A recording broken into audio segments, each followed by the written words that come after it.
발표하게 된 의예과의 철학관 김무영입니다. 오늘 제가 영화에 대해서 발표할 거라고 예상하시는 분이 많으실 텐데 아쉽게도 영화에 대해서 발표는 나중에 하도록 하겠습니다. 대신 오늘 발표할 거는 이제 저희 현실에서 일어날 일 중에 조금 영화 같은 일에 대해서 발표를 하겠습니다. 우선 시작하기 전에 작년에 있었던 이 사진을 기억하시는 분들이 많을 텐데요. 작년에 있었던 촛불 집회 사진입니다.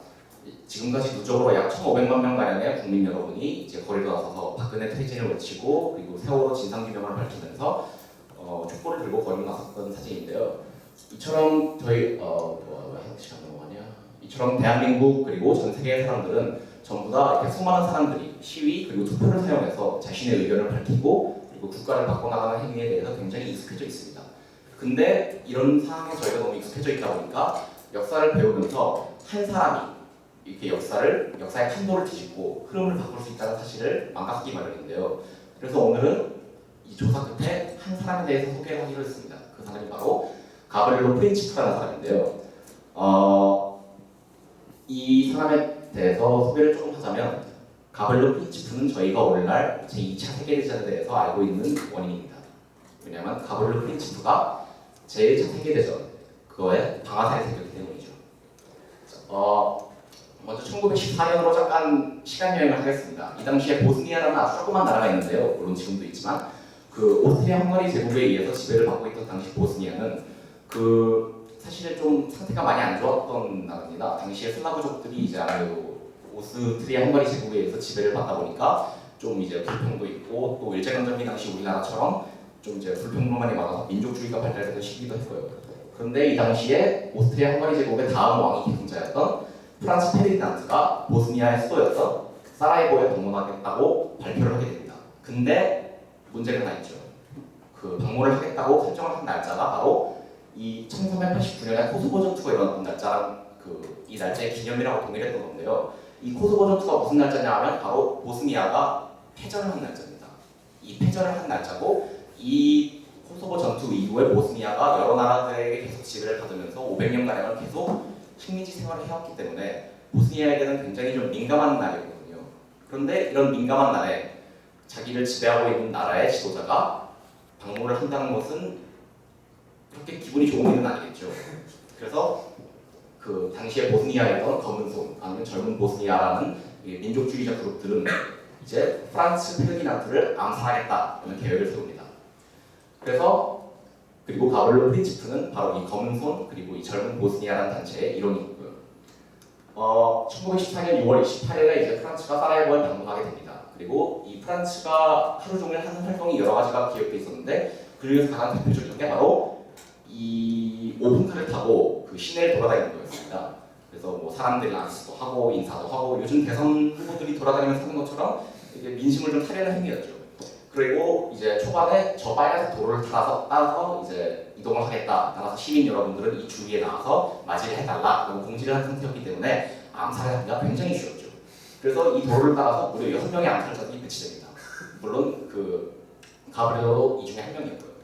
총 6명의 암살자가 배치됐었는데 첫 번째 암살자는 폭탄을 던지지는 못했습니다. 왜냐면 차량이 아무래도 너무 빨리 지나갔고 그리고 바로 뒤에 경찰관이 있어서 내가 지금 던지면 몇 대겠다 싶어서 던지는 걸 포기하고 바로 넘어가죠. 그래서 하지만 두 번째 이제 암살관은 폭탄을 던집니다. 하지만 폭탄이 차량에 안 맞고 차량에서 튀어나옵니다. 그래서 바로 뒤에 있는 차량을 맞고 그 차량이 터지면서 12명 가량의 사람들이 부상당하게 되지만 프란츠와 아내는 무사히 빠져나가게 돼요. 그래서 이제 암살범은 폭탄을 던졌으니까 바로 잡히고 그리고 나머지 5명의 암살자들은 뭐 딱히 할 게 없으니까 그냥 해산합니다.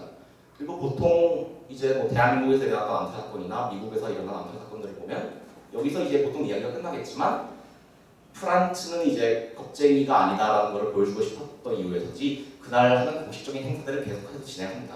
뭐 시청에 가서 발표도 하고 뭐 사람들도 만나고 인사도 하고 사진도 찍고 그런데 그러던 도중에 이제 조금 자신감이 붙어서인지 아까 그 폭탄이 터지면서 다친 사람들이 입원해 있는 병원을 보러 가겠다라고 마음을 먹습니다. 그래서 아까 그 터졌던 오픈카에 다시 탑니다. 자기 아내랑 함께. 대신에 이제는 아까 30분 전에 암살 시도가 있었으니까 조금 더 보안에 조금 경비를 좀 철저히 해야겠다라는 생각이 들어서 방탄조끼를 입고 그리고 이제 원래 생각했던 경로가 아닌 그 다른 경로를 해서 뒷골목이라든가 이런 것들을 보면서 병원에 가겠다라고 마음을 먹죠. 하지만 운전기사한테는 아무도 이걸 말을 안 해줍니다. 그래서 운전기사가 실제로 길을 잘못 봅니다. 원래 가고 싶었던 길을 갑니다. 근데 이제 같은 차에 동승하고 있던 장군이 야 너 잘못 왔어 해가지고 운전기사가 이제 그때서야 자신의 실수를 깨닫게 돼요. 그래서 이 다리에 와서 후진을 하려고 시도하지만 이때가 1914년이라 차가 굉장히 발달한 시대가 아닙니다. 후진을 하려면 굉장히 많은 노력이 필요했거든요. 그래서 후진을 하려다가 차의 시동이 꺼집니다. 여기서 일단 잠깐 멈추고 다시 가벌로 얘기로 돌아갈게요. 가벌로는 아까 1회 암살이 실패한 이후에 할 게 없어서 그냥 사라예보를 돌아다니고 있었습니다. 그래서 그냥 암살도 실패했고 할 것도 없고 뭐 관광을 할 수도 없으니까 그냥 카페에 들어와서 샌드위치랑 커피를 하나 시켜 먹고 그냥 카페 창밖으로 구경을 했습니다.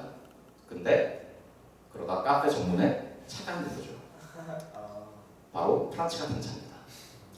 운전기사가 우연히 잘못 들어간 길에 우연히도 그 카페가 있었고 그 카페에는 우연히 프란츠가 앉아 있었고 그리고 그 차는 우연히 그 카페 앞에 정확히 엔진이 멈추게 됩니다. 그래서 가브리엘로는 자신의 자켓에서 권총을 꺼내죠. 그리고 길거리로 나가서 두 발을 쏩니다. 한 발은 프란츠한테 그리고 한 발은 아내한테. 아까 방탄조끼 목에 맞습니다. 그래서 사망합니다. 그렇게 아내와 프란츠는 그 자리에서 이제 병원으로 이송되던 중에 마지막 유언을 얻고 사망을 하게 됩니다. 이 일이 있는 뒤에 한 달 뒤쯤에 오스트리아 헝가리 제국은 이제 세르비아가 이 암살 작전을 지원을 했다라는 것을 깨닫고 세르비아한테 그 최후 통첩을 보냅니다. 그리고 세르비아는 이 문제를 48시간 동안 씹습니다. 그래서 오스트리아 헝가리 제국은 그래 안 되겠다 해서 1914년 7월 28일 날 세르비아를 전쟁을 선포합니다. 그리고 그 밖에 이제 총 35개국에 참여하면서 제1차 세계대전이 발발하게 되는데요.